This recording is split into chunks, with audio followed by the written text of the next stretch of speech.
Welcome to Roadkill Politics, the show that explores alternative political viewpoints and searches for truth in government. Now your hosts, Al Price and Jim Ananek.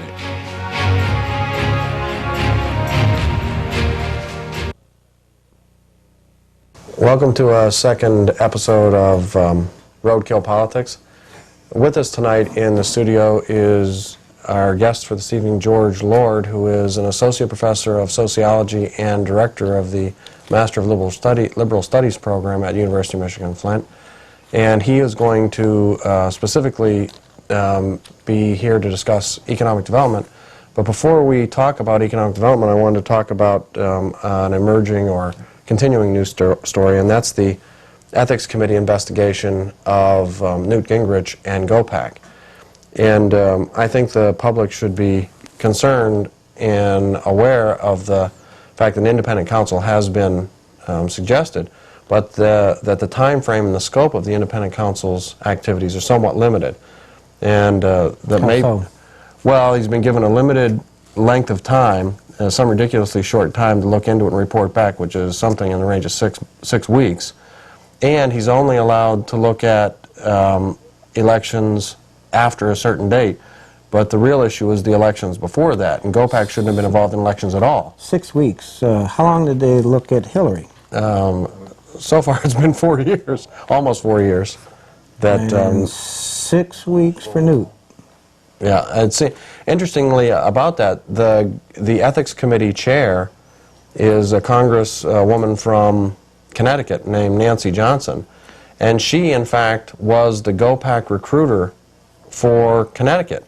But she was the one who's setting the terms of the investigation of GOPAC, which is really interesting. And 3 members of the Ethics Committee were also recruited by and for GOPAC. We should point out here that Newt Gingrich rose to fame in his ethics attack of the former House Speaker, Jim Wright, who was attacked for selling a book to lobbyists. Lobbyists would buy 300-400 copies of a book that he had allegedly written, and Newt Gingrich went after him, and justifiably so. I think it was probably an unethical act on Jim Wright's part from what we've seen.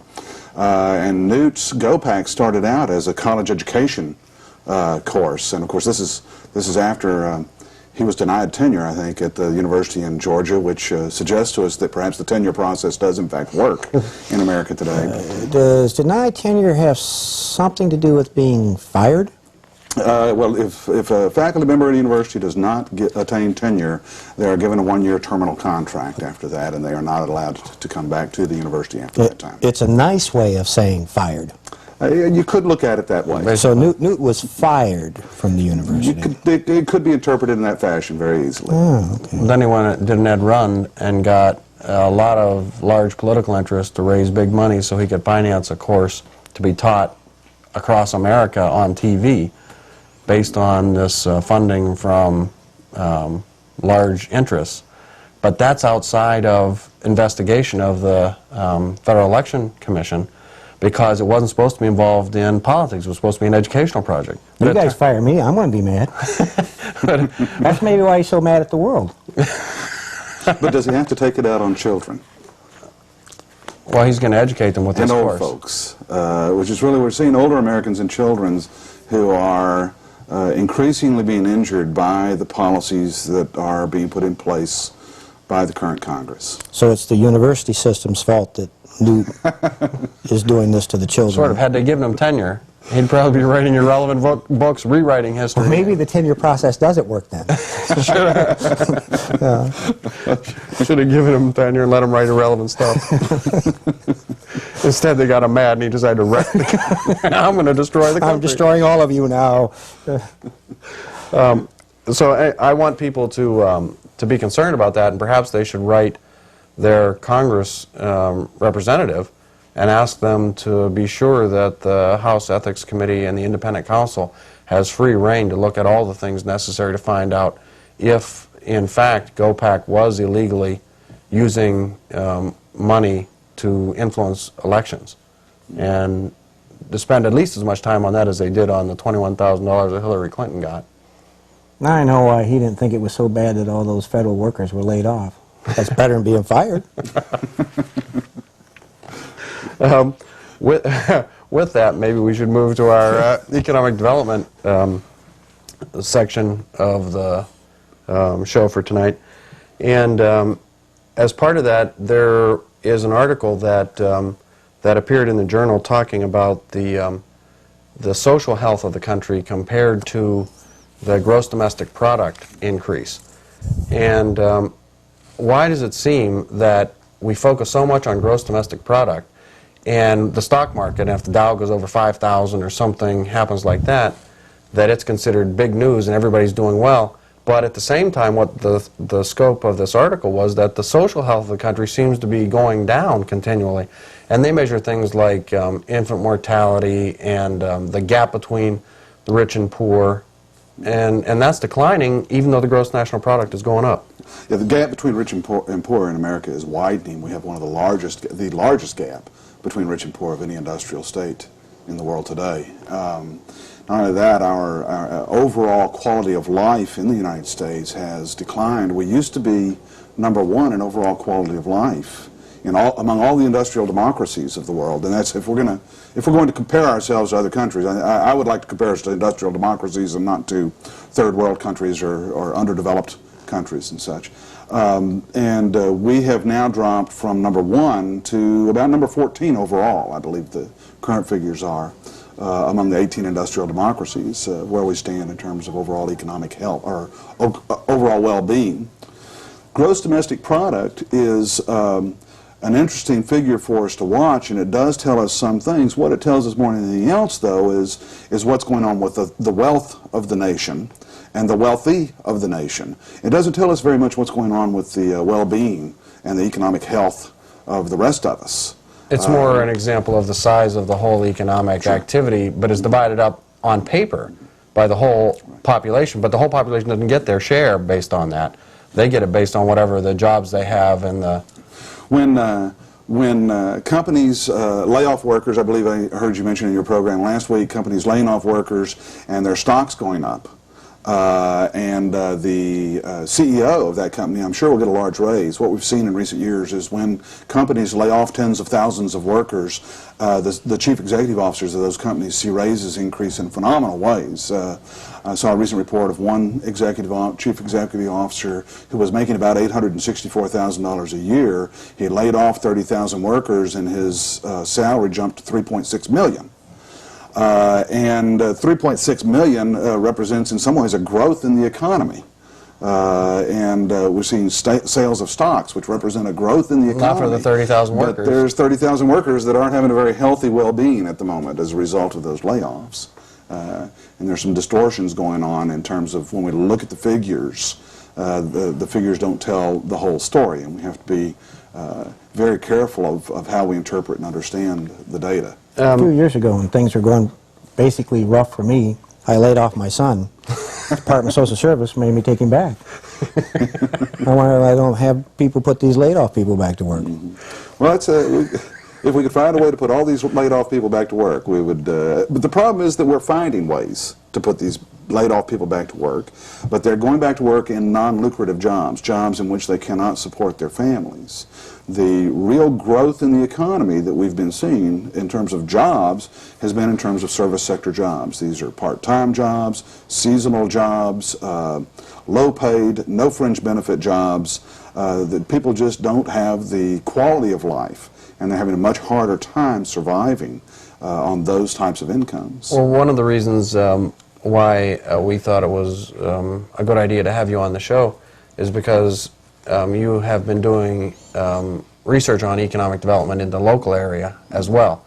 And I think it's important to start looking at economic development not the way the Flint Journal has been looking at economic development, where they've reported continually that things are doing well, or they report the next project as the one that's going to do well and fix the economy. Never investigate what's actually going on with economic development. But what's your assessment of local economic development activities in this area? Well, local economic development is an interesting problem for all communities in America today. What we see happening in communities, in the research that I've been involved in, is that a small group of people is usually involved in making development decisions, what we'll call a development elite. Small group of people. And their basic focus on economic development is how do we create growth in the local economy through some type of expenditure. How do we spend public monies to attract business or to keep businesses from leaving the area? In Flint, we saw an effort with the first downturns in the auto industry to increase spending that would, first of all, keep General Motors from leaving, keep General Motors from reducing the size of its workforce, since it is the largest single employer in the area.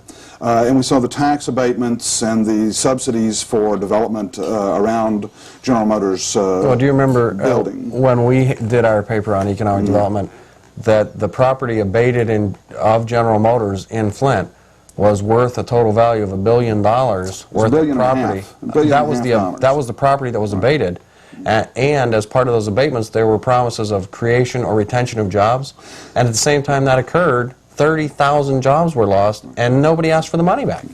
Now, the applications for tax abatements in the city of Flint during the study that we did, where we looked at the data from 78 to 92. On tax abatements, the applications for abatement suggested that General Motors would create or retain in excess of 70,000 jobs in the Flint area, and I believe the current workforce is closer to 40,000, if not under 40,000 right now. So the jobs aren't there. The abatements were done. The abatements cost the city of Flint approximately $40 million in tax revenues, and then, of course, they cost the local school districts even more. Because the school districts usually are 4 to 5 times what the city's getting out of property taxes. Well, doesn't that sound wrong, though? Even if they did it, shouldn't we ask them for the money back then? Say, if you took the money and you were going to keep the jobs, but you didn't keep the jobs, give us back the money. Well, this is exactly what the city of Ypsilanti did, you might recall, with the plant that was shut down there. And in fact, there have been cases of other cities that have tried to do the same sort of thing. In Newark, New Jersey, Otis Elevator promised to keep jobs for a tax abatement, and then ended up not only laying people off, but shutting down their plant, moving all their operations to France. The city of Newark sued them for doing that, and the lawsuit that they filed was thrown out of court, and the city was fined $10,000 for filing a frivolous lawsuit. And even in the Ypsilanti case, the judge ruled for Ypsilanti, but it was overturned on appeal. On appeal, it was overturned, correct. So why wouldn't it be enforceable then as a contract? If you take an abatement, why can't the city come back and say, well, you took the jobs, so you got to give us the money back? Well, the abatements are there, but they are not in a contractual form with the That's interesting. Corporations. And perhaps what needs to take place is, if the cities are going to enter into these agreements, they should make sure that they do their homework and that they do their legal work, and that they enter into legal contracts, binding legal contracts with these corporations. So basically what you're saying, they just say kind of like, hey, Joe, we'll give you $40 million, and they just kind of shake hands on it and walk off. And in the case of Flint, it's been in excess of $240 million. $240 million? Just from at least from the one single company. There have been other smaller companies just as well. go to City Hall and say, give me $40 million and I'll do something. Well, you have to promise to make an investment And you don't- to build something which will, in fact, create or retain jobs. And like maybe you can just like go off to France or We ought to something be able like to do this with car loans, though. We should say we promise to pay the bank, and then if we don't do it, the bank can't do anything about it. I think that's That a good sounds way. fair. That's a good way of doing loans. That's how, if General Motors can do it, we can do it. I think that's a good idea. Do you What's remember? good for General Motors is good for us. And vice versa. Sure. Do you remember when we were at the city council meeting when they were asking on the tax abatement for the tech center? They were knocking down Fisher 1, and I asked that question, why don't you make it so that if they don't keep the jobs, that they have to give the money back? and somebody said, "Move the question," bang. It was all done. The city council said, well, where? We don't want to talk about that. It was done. I mean, I thought it was a hearing to have discussion. Well, that's an important. That was probably the most important question of the night, and it was the one that they immediately didn't want to even address. No discussion at all. Let's move on from That's here. called accountability. You know, don't hold us accountable for what we just did. Now, it's interesting to look at what the thinking is of those who are involved in this type of process, the development of people. Because what has happened is in most American cities, and in particularly in Flint, I think, is that we have a real separation between the people who are making the major decisions and everybody else that's being affected by these decisions. Okay? And the thinking of those who are involved in this kind of growth politics, the development, the notion of growing the economy, do it for two reasons. One reason tends to be that they want to do it because if we can get economic growth and increase the amount of investment and increase the number of jobs, that there will be a trickle down of benefit for everybody in the community. You've heard that concept of trickle down. And that tends to be what we would refer to as kind of a conservative approach to economic development. The other approach to economic development is one which suggests that if we can do these things, certain members of the population, those who have been particularly hurt by things that have happened in the city in the past, would do better. And in particular, minority population in Flint would do better as a result of economic development. But if we look at the effects of what's happened in recent years, certainly the minority population has been most hurt. And they've been the ones that poor people are the ones that they justify the federal money for. Exactly. And that's why they built Auto World and Water Street where they are, because they were in high impact areas and they could get Urban Development Action Grant money. Well, you do have a lot more leisure time when you lose your job. As a fringe benefit of... I mean, you have to look at the brighter side of things. You know, don't be so negative, gentlemen. Well, there's another person who suggests that when people lose their job, the crime rate goes down because they're at home protecting their property now. Okay. Kind of a perversion of the numbers again. But, Well, our governor's been praising Flint. yes, Just I'm sure recently, he has. the governor... Well, so has City Council. Well, the governor apparently. said that he was really proud of Flint, that our mayor, by turning municipal services over to the private sector, he's been doing a good job of turning it over to the private sector and putting, you know, city workers out of work, and that's saving money. These were unionized city workers and privatized into non-union workers who are making much lower wages in the private sector. And they don't have to live in the city. And they don't have to The live in city the workers do. But City they workers probably do have more leisure time. Yeah. The city workers, former city workers, now have much more leisure time. But they can move out of Flint now because they're no longer city workers. They don't have to stay. Well, why do we need jobs anyway? Why do we need jobs anyway? That's Most rich people I know don't have jobs. You don't need them. We need to give everybody a fortune, and then they can administer their fortune. Well, Flint has a long history of tremendous economic development decisions, especially Well- the Flint City Council. Yes, I mean, I think if we look Phenomenal, at the decisions. success rate, we've got a series of very lucrative properties that now, if you're interested, you had Windmill Place, the Hyatt. $29 million for Windmill Place, U of M Flint. No, that's got it for 60. Water Street. Water Street was Windmill was only 11. Windmill was only 11 million, but it was part of that larger. Same- development. Yeah, Water Street, $29 million investment. U of M Flint purchased it for $60,000. Okay, of which That's a deal. Of which $50,000 went to Mr. Rouse, who built it, to pay his fines, federal tax fines, because it wasn't going to be used as a festival marketplace. But it was anymore. economic development for Rouse. The city council did make $10,000 out of that $29 Well, million. yeah, but 5,000 of that went to attorneys. 5,000 of that went to attorneys to cover the costs. The other 5,000 actually didn't go to city council, went to the DDA, the Downtown Development Authority. They're doing pretty which good, I though, won't do. aren't they? They're Well, trying to sell They Auto also World own to the Auto World university. in the IMA building, part of Auto World, which is a current controversy in the city. How could it be that there would be that much poor decision making? I mean, every one of the projects, the Hyatt, similarly, they paid $24 million to begin with, but sold it for $8 million. And it's, as I understand it, it's on the auction block again. Oh, is it? It's Can't make $8 million there are work? People looking, or they're trying to market it right now, once more, as selling it's not the Hyatt, it's the Radisson. Yeah, well, it'll always It's be a Hyatt to obviously- me. What I liked about public officials when they were talking about the Hyatt is that, you know, the Hyatt was built for all the overflow and all the attention and when all the people came to town to go to Auto World. The only difficulty is that the Hyatt was built before Auto World. I never could understand how they were using that as a reason to build a Hyatt. But then when you add it all up, it's a couple of $100 million just of capital expenditures. And we've got, You know what another it took program, to- we've got another very large one going on right now, the Enterprise Community Project, that is the current economic development plan for the city.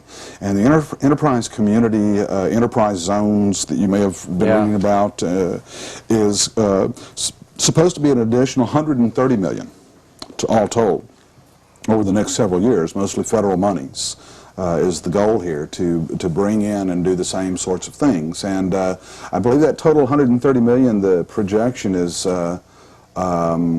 I don't remember exact projections, so I can't give you a quote, but it's they're not very many jobs. Is this the one where they're going to build the $30 million upscale housing project on Pasadena, and where's the other? What's the There's street? the, Well, all those people who have all that leisure time need a house. But the houses are going to cost $100,000. Oh, they got well, there's buy 'em? the train, is it the Broome Training Center They'll as part probably of give it this? to them. They're not going to be able to sell it. They'll probably give it to them, like for $1. They're only going to cost $100,000 to build. They're going to sell them for $1. Well, I think the Broome Training Center is part of this, and the technical assistance to businesses is part of this, being carried out by the U of M Flint, where faculty go out and help businesses. Is all part of We this don't project. need armies in this country. We just need city councils. You know. To destroy If we get cities. mad at the country, we just send a city council over there. We can wreck their economy. We can do economic developments. They'll be destroyed in weeks. This is and this is going on across America. Flint just seems to be ahead of the pack. We're doing a little better than others in destroying We could export our city community economy. City councils as an export commodity. Send them out to do We don't economic need to, development. no, we'll destroy your country without one shot. Send them to Somebody said that Tokyo. was. Somebody must have do our city council. Send them to do economic development in Japan. They'll have them on their knees with it. We'll have full employment in this country in no time. Every car in the world will be made here. What exactly is it that Mr. Engler is praising the mayor for? I'm afraid I Because missed the column because you're looking he's at. throwing Outsourcing. just because he's throwing out city employees Okay, and so letting this the is private the sector do it, privatization. yeah. Okay, and right. that made them city unions just buckle under. You know. The cowering, are they? The level of unionization is still growing in the public sector. It's the only place where we do see growth in unionization. The private sector is now below 10% unionized. Okay? But they're going to zap those as much as they can. Oh, certainly. Which is interesting because our idea is roadkill politics. And one of the things that helped us to come to that conclusion was a photo on the front of the Flint Journal of what outside contractor did in their painting of the lines down the middle of the road. They painted right over a dead raccoon, didn't even get out and move them. And then they said, well, we don't have any control over these outsourced companies. Yeah, it was a private company. Yeah, That's real accountability. One of the things that, if anybody has any ideas of what they think about our show or what's going on here, they should feel free to write to me, care of the Political Science Department at University of Michigan Flint, and we'll try to get any information or get back to them as much as we can about what we're talking about.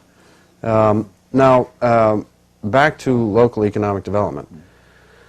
The ideas seem to always end up the same, and that is a lot of money is spent, and very little ever comes to it in terms of employment for people who need jobs. Why do you think it ends up that way? Well, a lot of people are making an awful lot of money off of this. Okay? And it's the developers, the realtors, the construction companies and such are making an awful lot of money off of the business of development.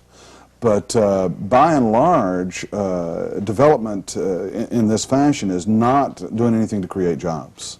Okay? I guess it's creating jobs for city council people who will pass these plans and programs, and it's giving the jobs in the construction industry. And then we see a lot of out-of-town construction companies coming in and building things as well, as we see frequently occurs. Part of the problem we have here is that people are looking for solutions to problems at the local, in the local arena, when the problems are being created outside of the local arena. It's deindustrialization at the national level, but we're trying to fix it by giving big wads of money to people like Rouse and Associates who built Water Street Pavilion for $30 million, and then they split. Left us holding Water Street. I remember I went to the dinner when he first came to town, and It was a fairly large crowd, 70, 80 people. And he said, he was giving a speech, and he said that with Water Street, I'll take care of every dilapidated house in the city of Flint. And I started laughing. This is Rouse, You know, right? yeah, and everybody got mad at me. You know, I said, "Jim, be polite." You know, and I said, "Well, the guy's joking." You know, and I guess everybody else should have been laughing. Well, he's going to come back with a hammer and nails. He's joining Habitat for Humanity and going to come back and rebuild the city of Flint maybe next week. Oh, that's nice. He's taking his show on the road. He's apparently sold the idea in Sydney, Australia, and in Japan, that these marketplaces work, and they can work. I mean, the one in Boston is okay, but Boston was a vibrant city anyway, and so this is just an amenity for people who have money to spend, because the stuff isn't cheap in there either. I believe there's one in Duluth or someplace like that that is still around, but the vast majority of them have pretty much gone the way of the Toledo one in and Flint, yep. And they don't exist anymore. The one in Baltimore has been completely converted to something else, and the building's still there, but it does have another function at this point. It's not the festival marketplace, and there are very few. I think I forget the exact number on how many of these he built, but they just aren't working anywhere. But we need to do economic development. The question is, how are we going to do it, and in whose interests are we going to do it, and are we going to get local people involved in this and actually create jobs? Imagine if we had taken the $300–400 million that has been spent in the last 10 years, plus the $300–400 million worth of tax abatements, which incidentally, all the studies on tax abatements show that this is not the thing that corporations look for when they locate jobs. Tax abatements is very low down on the list for them. They use regular business stuff, transportation, energy, and labor. So the question is, what could the city of Flint have done had it had this $500 million or more? They could have financed to spend on the economy to create jobs. Okay, we're running out of time here. I want to give our last segment, which is the Dead Skunk in the Road Award. And I think what we want to do, since we've been talking so much about the Flint City Council, is award the Dead Skunk in the Road to Flint City Council for their failure to do anything about the pay increase of 20% over the next 2 years to the mayor. That the people of City of Flint aren't doing so much better, but the mayor apparently is going to do much better. So that's my nomination. What do you think? I think I agree totally. So we'll go with that as the Dead Skunk in the Road. And that'll pretty much close out our discussion of economic development. I'd like to thank George Lord for coming and talking about this. We didn't even get to a major analysis of AutoWorld. We'll have to have you back to do more specific. We're going to do a whole show just on AutoWorld. So we'll have to ask you to come back for that one. Thank you very much. Night. Thank you for having me.